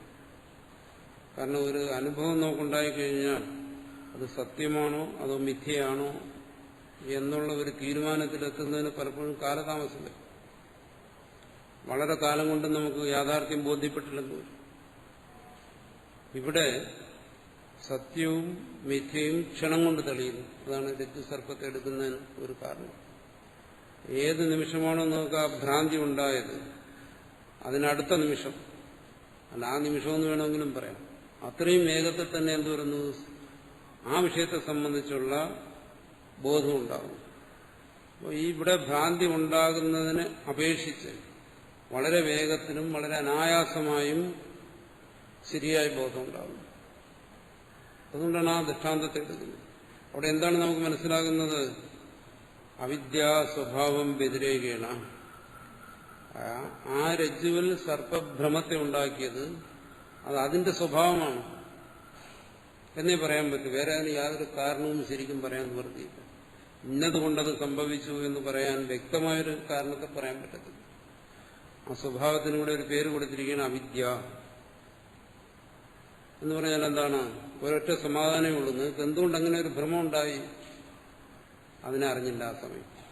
ആ നിമിഷം രജ്ജുവിനെ അറിഞ്ഞില്ല, അതേ ഉള്ളൂ. മറ്റൊരു കാരണവും പറയാനില്ല. അതാണ് അവിദ്യ എന്ന് പറയും.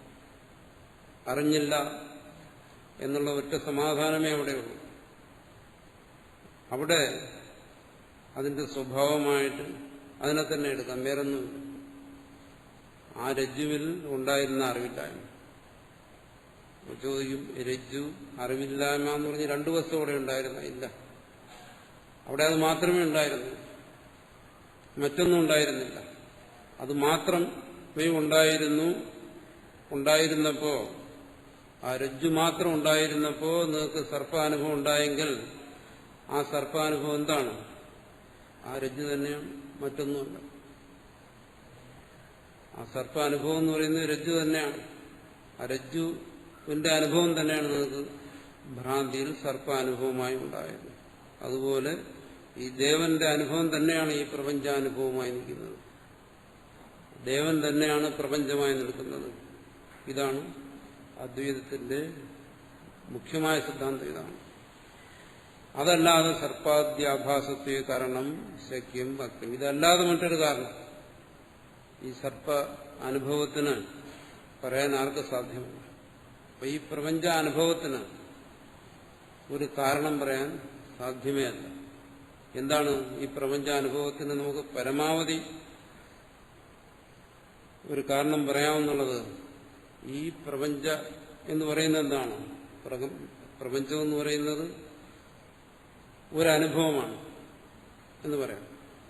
പ്രപഞ്ചം ആകമൊത്തം എടുത്ത് നമ്മുടെ ശരീരം, മനസ്സ്, ഇന്ദ്രിയങ്ങള്, ബാഹ്യമായി കാണുന്ന ഈ സൂര്യചന്ദ്രാദികളെല്ലാം, ഇതെല്ലാം ഒരു അനുഭവമാണ്. അനുഭവം എന്ന് പറഞ്ഞാൽ ഇതെല്ലാം എന്താണ്? ഒരറിവിൽ പ്രകാശിക്കും. ഇതെല്ലാം ഒരറിവിൽ വെളിപ്പെടുന്നു. ഏതറിവിലാണോ ഇതെല്ലാം വെളിപ്പെടുന്നത്, പരമാർത്ഥം ആ അറിവ് തന്നെ. അപ്പൊ അതിന്റെ സ്വഭാവമാണത്. പരവുമായിരിക്കുന്ന അറിവിന്റെ, സ്വയം പ്രകാശ രൂപത്തിലിരിക്കുന്ന അറിവിന്റെ സ്വഭാവമാണത്. അതിന്റെ സ്വരൂപം തന്നെയാണത്. അതിൽ നിന്ന് വേറിട്ട് ഒന്നും തന്നെ ഇല്ല. അതിന് ഈ ദൃഷ്ടാന്തത്തിലൂടെ വ്യക്തമാകുന്നു. അതാണ് ഇത്. ഈ കാണുന്നതെല്ലാം എന്താണ്? ആ ദേവന്റെ സ്വഭാവമാണ്, ആ ദേവന്റെ സ്വരൂപമാണ്. സ്വയം പ്രകാശരൂപത്തിലുള്ള തുര്യന്റെ വിഭൂതിയാണ്. നേരത്തെ പറഞ്ഞല്ലോ, ആ വിഭൂതി പക്ഷം സ്വീകരിക്കാം. ആ വിഭൂതിയെ തുര്യനിൽ നിന്നും വേറിട്ട് കാണരുത്. തുര്യൻ എന്നുള്ള ആ ബോധസ്ഫുരണത്തിന്റെ തന്നെ വിഭിന്ന ഭാവങ്ങളാണത്. അതല്ലാതെ ഇതിന് സ്വതന്ത്രമായ ഒരു നിലനിൽപ്പില്ല. ഉണ്ടെന്ന് പറഞ്ഞാൽ രജ്ജുവിലെ സർപ്പത്തിനും സ്വന്തമായ നിലനിൽപ്പുണ്ടെന്ന് പറയേണ്ടി വരും. അതാണ് പരമാർത്ഥമായ സത്യം. ആ സത്യത്തെ ബോധിക്കുന്നതാണ്. ആ സത്യത്തിന്റെ ബോധത്തിലാണ് ചിത്തവിശ്രാന്തി. ആ വിശ്രാന്തി വരണമെങ്കിൽ എന്ത് വേണം? ഇതിനെ ആ സ്വഭാവ പക്ഷത്തിൽ കൊണ്ട് നിർത്തണം. ചിന്ത അവിടെ അവസാനിക്കും. ചിന്ത അവിടെ അവസാനിച്ചിട്ട് പിന്നെ ചിന്തിക്കും. ആ അവസാനത്തിൽ നിന്നുകൊണ്ട് ചിന്ത ചലിച്ചാലും, ചിത്തം ചലിച്ചാലും, ചിത്തം നിശ്ചലമായാലും അവനെ അത് ബാധിക്കുന്നില്ല. രണ്ടും അവിടെ സമം തന്നെ. അതുകൊണ്ട് അടുത്ത് പറയും എന്താണ്? ചിത്തം നിശ്ചലമായ, ചിത്തത്തിന്റെ വിശ്രാന്തി വന്നു കഴിഞ്ഞാൽ പിന്നെ ചിത്തം ചലിക്കുകയോ നിശ്ചലമാകുകയോ എന്നുള്ളതിന് വ്യത്യാസമില്ല. അതുവരെ നമുക്ക് വേണമെങ്കിൽ ചിത്തവിശ്രാന്തിക്ക് വേണ്ടി, ചിത്തത്തിന്റെ നിശ്ചലതയ്ക്ക് വേണ്ടി പല ഉപായങ്ങളെയും സ്വീകരിക്കാം. എപ്പോഴാണോ ആ ചിത്തവിശ്രാന്തി ഒരാൾക്ക് അനുഭവപ്പെടുന്നത്, അല്ലെങ്കിൽ ആ ചിത്തവിശ്രാന്തിയുടെ രഹസ്യം എന്താണെന്നൊരാൾക്ക് അനുഭൂതമാകുന്നത്, പിന്നീട് ചിത്തം അയാൾക്കൊരു ചിന്താവിഷയമേ അല്ല. പിന്നെ ചിത്തത്തെക്കുറിച്ച് അയാൾ ഖേദിക്കുന്നില്ല. ആ ഒരു നിശ്ചിന്തതയിൽ എത്തിക്കാൻ തത്വചിന്തയിൽ ആദ്യവും അവസാനവുമായി പ്രയോഗിക്കുന്നതാണ് ഈ സ്വഭാവപക്ഷം. അതാണിവിടെ നമ്മളിപ്പോൾ ചർച്ച ചെയ്യുന്നത്. ഭോഗാർത്ഥം സൃഷ്ടിരിത്യന്യേ ക്രീഡാർത്ഥമിതി ചാപരേ ദേവസ്യേഷ സ്വഭാവോയം ആപ്തകാമസ്യ കാ സ്പൃഹ.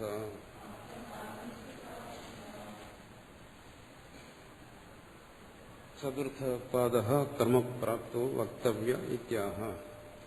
അപ്പോൾ ഇതുവരെയുള്ള ഭാഗങ്ങളെ സംബന്ധിച്ച് മുഖ്യമായും വിശ്വതൈജസ പ്രാജ്ഞനും ജാഗ്രത സ്വപ്ന സുഷുപ്തികളും അതിനെക്കുറിച്ച് ഉള്ളൊരു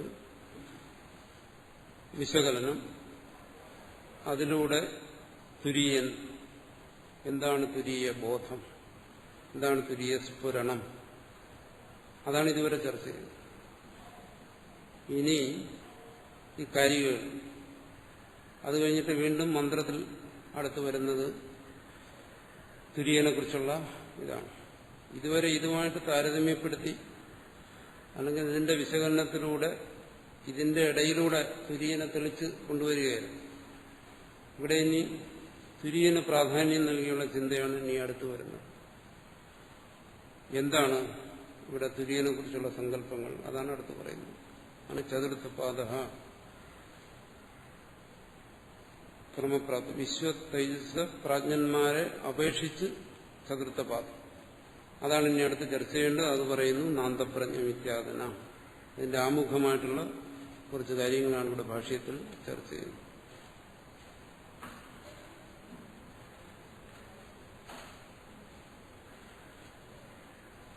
സർവശബ്ദ പ്രവൃത്തി നിമിത്ത ശൂന്യത്വ തസ്യ ശബ്ദ അനഭിധേയത്വമിതി വിശേഷ പ്രതിഷേധേനൈവ ച തുരീയം നിർദിദിക്ഷതി.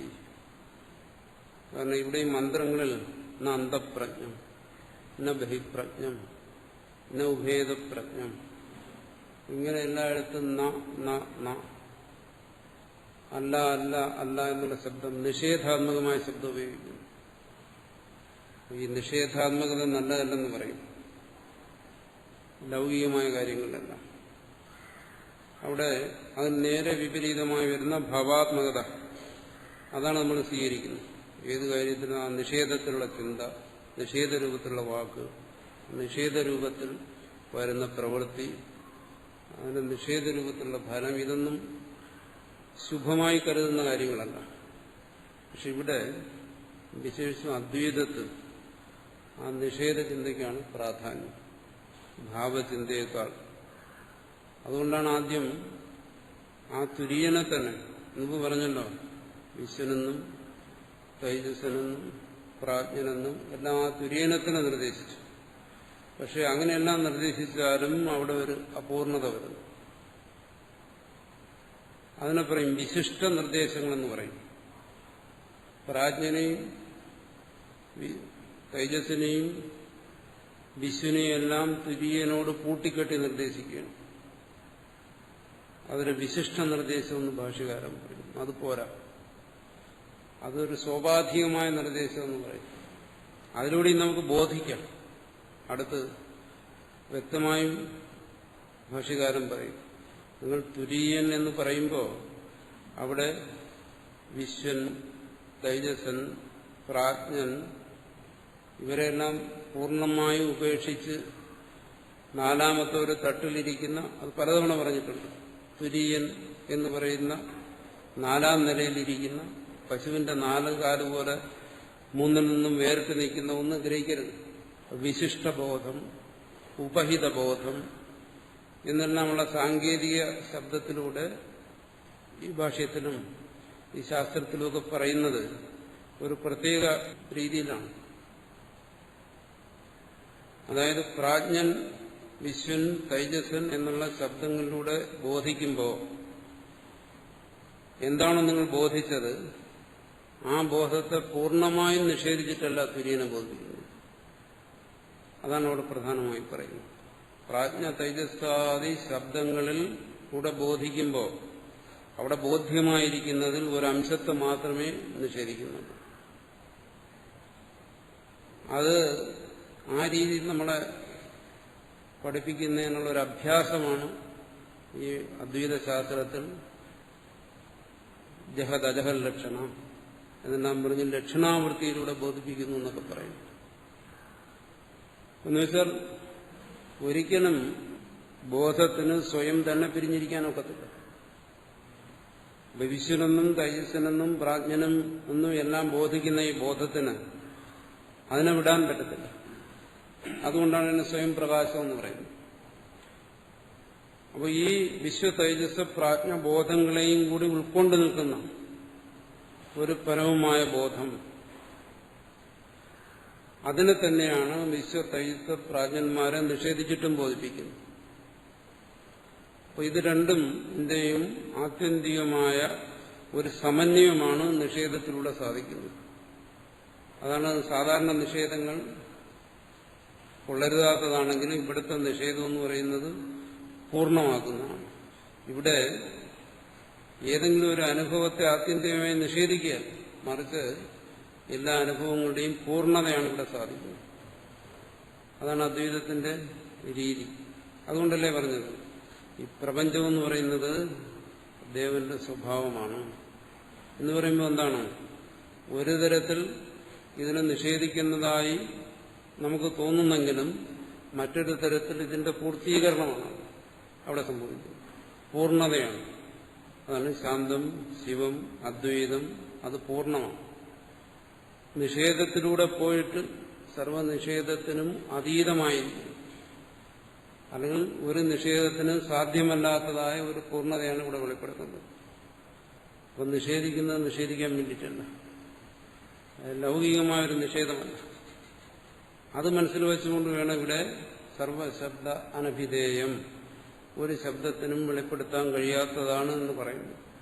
എന്നൊരു ഭാഗത്തിലൂടെ നമ്മൾ മനസ്സിലാക്കുമ്പോൾ അവിടെ തന്നെ നമ്മൾ മനസ്സിലാക്കണം എന്താണ്? സർവശബ്ദങ്ങളിലൂടെയും വെളിപ്പെടുത്തുന്നതും ഇതിനെ തന്നെ. അതും മനസ്സിലാക്കണം. ഇത് മുമ്പ് നമ്മൾ ചർച്ച ചെയ്തിട്ടുള്ളതാണ്, എന്നാലും വീണ്ടും പറയേണ്ടി വരുന്നു.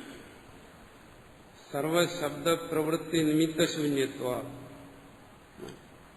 സർവശബ്ദങ്ങളുടെയും പ്രവൃത്തി നിമിത്തശൂന്യമാണ്. ശബ്ദപ്രവൃത്തിക്കുള്ള നിമിത്തങ്ങളെക്കുറിച്ച് ഇനി വരുന്ന ഭാഗത്തിൽ ചർച്ച ചെയ്യും. എന്താണ് പ്രധാനമായിട്ട് ഭാഷ്യകാരൻ പല ഭാഗങ്ങളിലും പറയും. അത് അദ്വൈതത്തിന്റെ സ്വന്തമൊന്നുമല്ല, മറ്റ് ശാസ്ത്രകാരന്മാരും സമ്മതിച്ചിട്ടുള്ള കാര്യമാണ്. സംബന്ധം, രൂഢി, ജാതി, ഗുണം, ക്രിയ, പ്രധാനമായിട്ട് ഈ 5 ശബ്ദപ്രവൃത്തിയുടെ നിമിത്തങ്ങൾ എന്ന് പറഞ്ഞാൽ എന്താണ്? ഏതെങ്കിലും ഒരു ശബ്ദത്തിലൂടെ ഒരു അർത്ഥത്തെ നമ്മൾ ബോധിക്കുമ്പോൾ അവിടെ ഈ നിയമങ്ങൾ ഘടിക്കുന്നു, യോജിക്കുന്നു. ഈ നിയമങ്ങളെ ആശ്രയിച്ചായിരിക്കും അവിടെ നമുക്ക് ശബ്ദ അർത്ഥബോധം ഉണ്ടാകുന്നു, ശബ്ദത്തിൽ നിന്നുള്ള അർത്ഥബോധം ഉണ്ടാകുന്നു. ശബ്ദാർത്ഥ സങ്കേതങ്ങളെന്ന് പറയും. ശബ്ദത്തിനും അർത്ഥത്തിനും തമ്മിലൊരു ബന്ധമുണ്ട്. ആ ബന്ധം ഈശ്വരസൃഷ്ടമായതാണെന്നാണ് പറയുന്നത്, മനുഷ്യസൃഷ്ടമല്ലെന്നാണ്.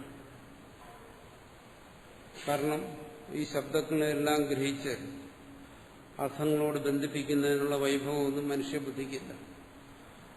ഏത് മനുഷ്യനത് ചെയ്തു എന്നുള്ള ചോദ്യത്തിന് ഉത്തരം കിട്ടാതെ വരും. അതുകൊണ്ട് ശബ്ദങ്ങളും അർത്ഥങ്ങളുമായി ഉള്ള ബന്ധം അനാദിസിദ്ധവുമാണ്. ഗൗ എന്നുള്ള ശബ്ദം പ്രയോഗിച്ചു കഴിഞ്ഞാൽ ഗൗ എന്നുള്ള ശബ്ദത്തിന് ഗൗ എന്ന് പറയുന്ന ആ പിണ്ഡവുമായിട്ട്, ആ വസ്തുവുമായിട്ടൊരു ബന്ധമുണ്ട്. അത് അനാദിസിദ്ധമാണ്. ആ ശബ്ദം, അതിനാണ് ശബ്ദശക്തി എന്ന് പറയുന്നത്. ആ ശബ്ദാർത്ഥ ബന്ധങ്ങൾ പലതരത്തിലുണ്ട്. ശക്തി, ലക്ഷണ, വ്യഞ്ജന, ഇങ്ങനെ പലതരത്തിൽ പറയും. അതെല്ലാം സാഹിത്യത്തിനും മറ്റും വരുന്ന കാര്യങ്ങളാണ്. ഇവിടെ അതിന്റെ പ്രസക്തമായ കാര്യം മാത്രം എടുക്കുന്നു. മുഖ്യമായും ശബ്ദാർത്ഥ സംബന്ധം എന്ന് പറയുന്നത് ശക്തിയാണ്. ശക്തി എന്ന് പറഞ്ഞാൽ അതിനൊരു പേരായിട്ട് മാത്രം എടുത്താൽ മതി. ശബ്ദവും അർത്ഥമായിട്ടൊരു ബന്ധമുണ്ടെങ്കിൽ അതിനോട് ശക്തി എന്ന് വിളിക്കും. ആ ബന്ധമുണ്ടെന്ന് അംഗീകരിച്ചേ പറ്റും. ഗൗ എന്ന് പറയുമ്പോൾ നമുക്ക് പുസ്തകം എന്നുള്ള ബോധം ഉണ്ടാകുന്നു. പുസ്തകം എന്ന് പറയുമ്പോൾ ഗൗവിനെ കുറിച്ച് ബോധം ഉണ്ടാകുന്നു. എന്തുകൊണ്ട്? ഈ ശബ്ദങ്ങൾക്കെല്ലാം അർത്ഥത്തോടുള്ള ആ ബന്ധം നിശ്ചിതമാണ്. ഗൗ എന്ന് പറയുന്ന ശബ്ദത്തിന് ആ വസ്തുവിലെയുള്ള ബന്ധം, പുസ്തകം എന്ന് പറയുന്ന ശബ്ദത്തിന് ആ വസ്തുവിലെയോ. മറിച്ച് ഈ ശബ്ദത്തിൽ നിന്ന് വേറെ ബോധം ഉണ്ടാവണമെങ്കിൽ അവിടെ ശക്തി ഭ്രമം സംഭവിച്ചിരിക്കുന്നു. നമുക്കൊരു ഭ്രമം സംഭവിച്ചു. അങ്ങനെ സംഭവിച്ചു കഴിഞ്ഞാൽ ഗൗ എന്ന് കേൾക്കുമ്പോൾ ഒരാൾക്ക് പുസ്തകം എന്നുള്ള ബോധം ഉണ്ടാകും.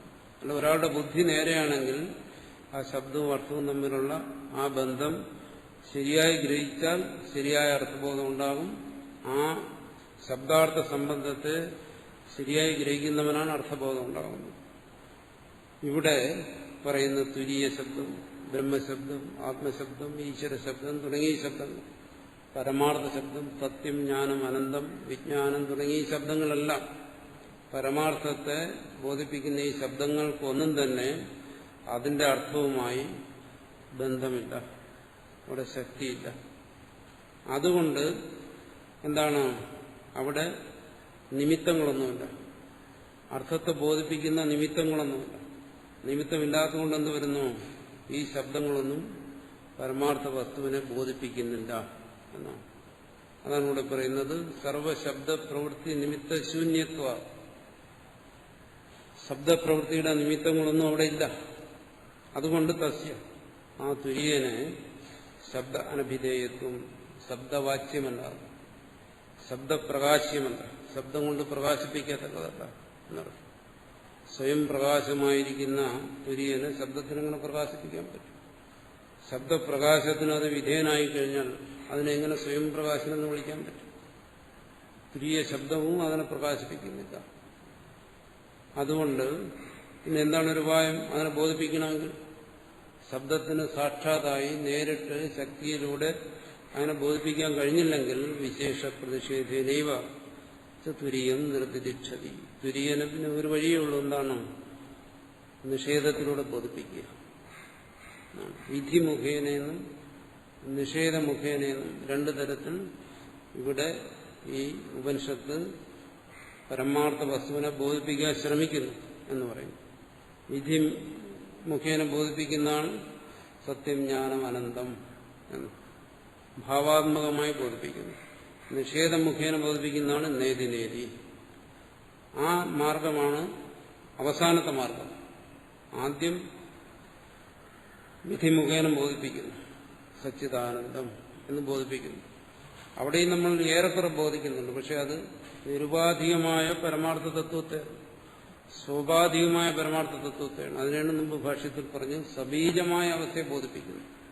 സദൈവ സൗമ്യ ഇതമഗ്ര ആസീത് എന്നെല്ലാം പറയുന്നിടത്ത് അവ്യാകൃതനായ സബീജനായ ആത്മാവിനെ ബോധിപ്പിക്കുന്നുള്ളൂ. നിർഗുണ നിരാകാരമായ തത്വത്തെ ബോധിപ്പിക്കാൻ കഴിയുന്നില്ല. അതിനെങ്ങനെ ബോധിപ്പിക്കുന്നു? നിഷേധ വിശേഷ പ്രതിഷേധ്യം. എന്തെല്ലാം വിശേഷങ്ങൾ നമുക്കതിൽ സങ്കല്പിക്കാമോ അതിനെല്ലാം നിഷേധിച്ചിട്ട് തുര്യം നിർദ്ദിക്ഷതി. നിഷേധ മുഖേനയുള്ള ബോധനം, അതാണ് അവസാനത്തെ വഴി. അതാണ് ആദ്യം ഇതിനെ വിശ്വതൈസ പ്രാജ്ഞന്മാരെന്നെല്ലാം നമ്മളെ ബോധിപ്പിച്ചിട്ട് അവസാനം പറയുന്നു ന അന്തഃപ്രജ്ഞം, ന ബഹിപ്രജ്ഞം, ന ഉഭേദപ്രജ്ഞം, ന പ്രജ്ഞം, ന അപ്രജ്ഞം. ഇങ്ങനെ നിഷേധത്തിലൂടെ ബോധിപ്പിക്കുന്നു. നിഷേധിച്ചാൽ ശേഷിക്കുന്നത് എന്നാണ് അതിൽ നമ്മൾ മനസ്സിലാക്കേണ്ടത്.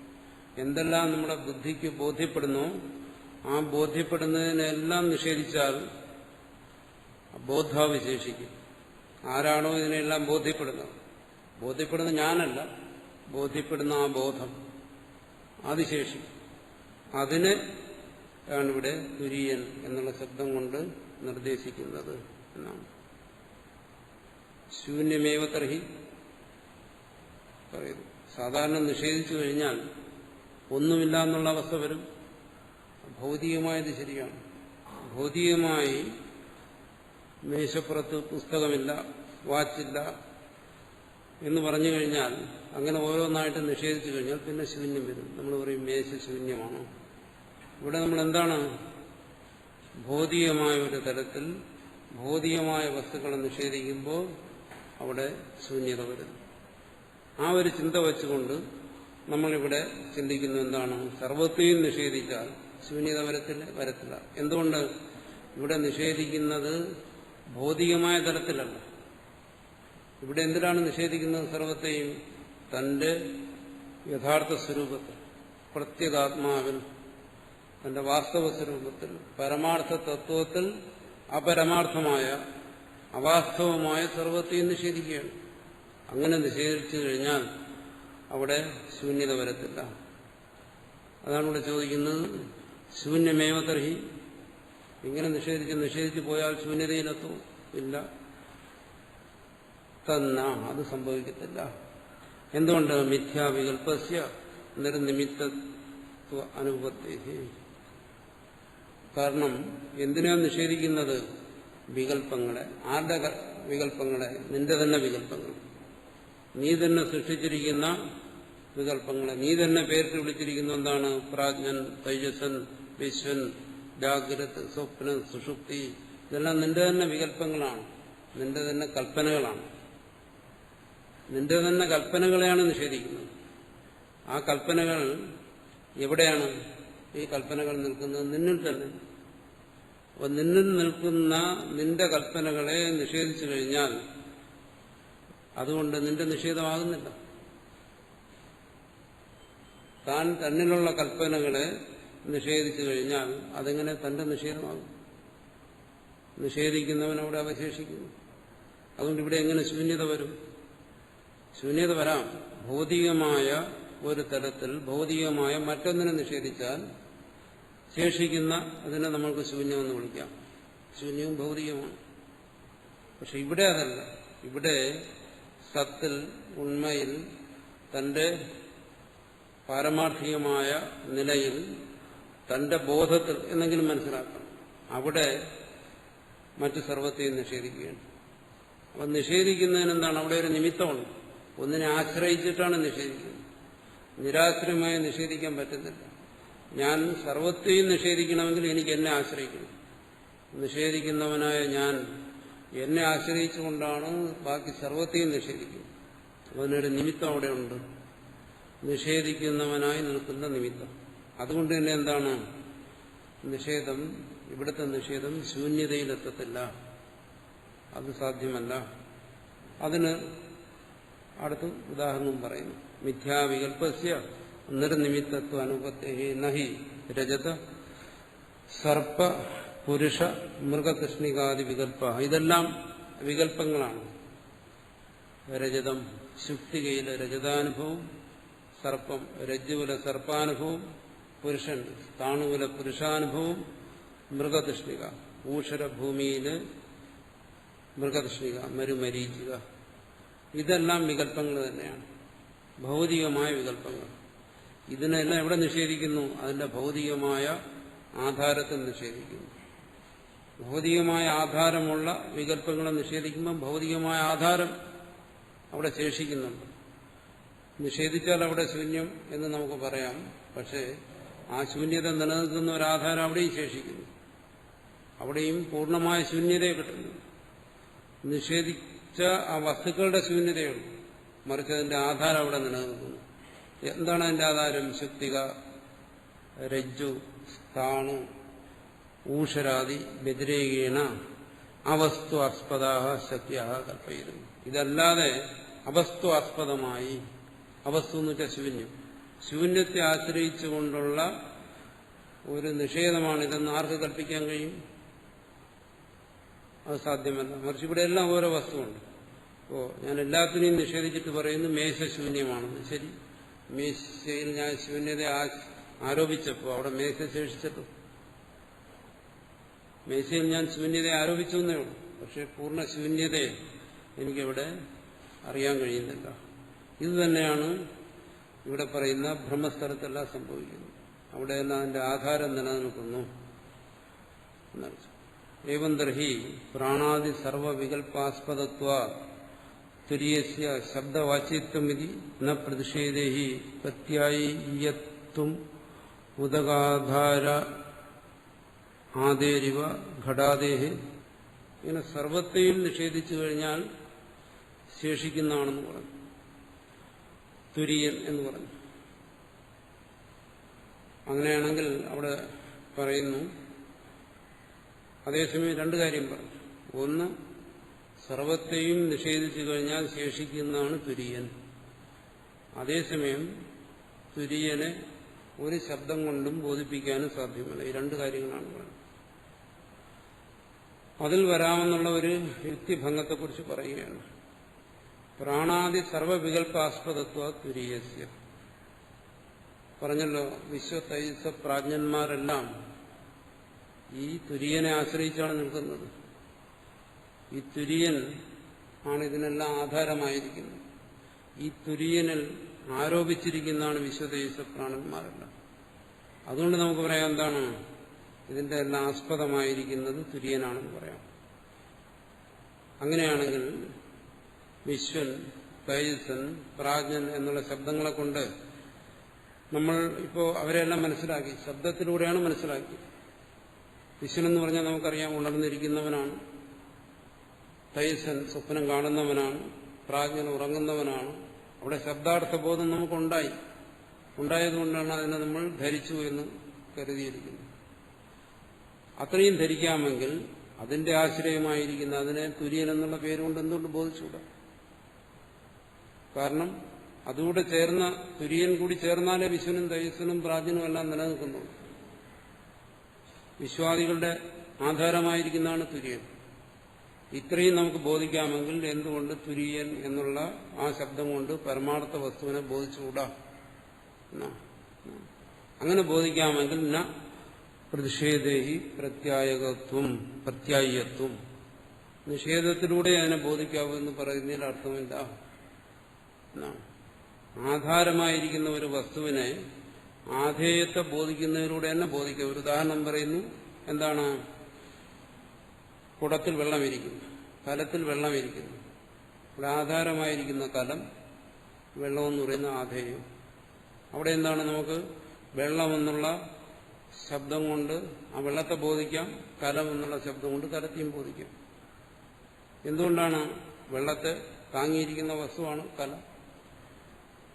ആ രണ്ട് കാര്യങ്ങളും ആധാരവും ആധേയവും ശബ്ദത്തിലൂടെ ബോധിക്കാവുന്നതാണ്. അതുപോലെ തുര്യൻ ആധാരനാണ്, അതിൽ ആധേയമായിരിക്കുന്ന വിശ്വതൈജസാദികൾ. വിശ്വതൈജസാദി ശബ്ദങ്ങളെ കൊണ്ട് അതിനെ ബോധിക്കാമെങ്കിൽ അതിന്റെ ആധാരമായിരിക്കുന്ന തുര്യനെയും അതുപോലെ തന്നെ ബോധിക്കാം.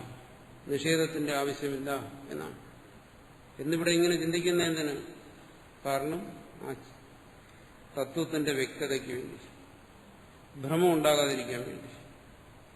എങ്ങനെ ഭ്രമം ഉണ്ടാകും? നമുക്ക് ഭ്രമം ഉണ്ടാകാറുണ്ട്.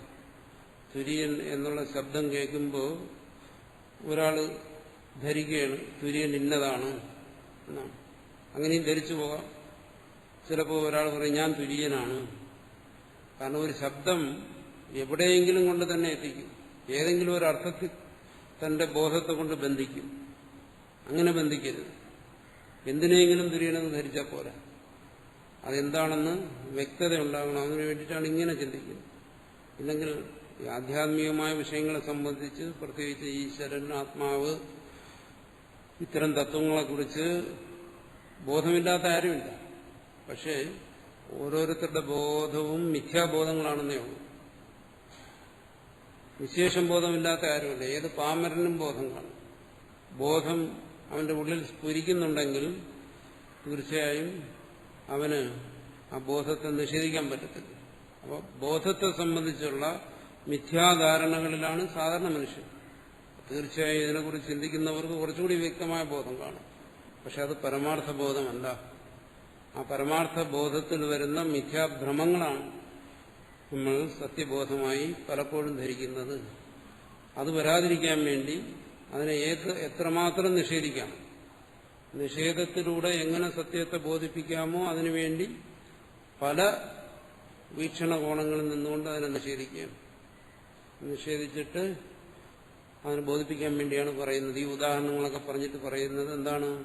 നീ ഇപ്പോൾ ധരിച്ചിരിക്കുന്നതല്ല, നീ ഇതുവരെ ധരിച്ചതല്ല. എന്തുകൊണ്ട്? നീ ഇതുവരെ ധരിച്ചത് ഇപ്പോൾ ധരിക്കുന്നത് നീ ശബ്ദത്തിലൂടെ ധരിച്ചതാണ്. ആ ശബ്ദത്തിലൂടെ നീ ധരിച്ചിരിക്കുന്നതല്ല.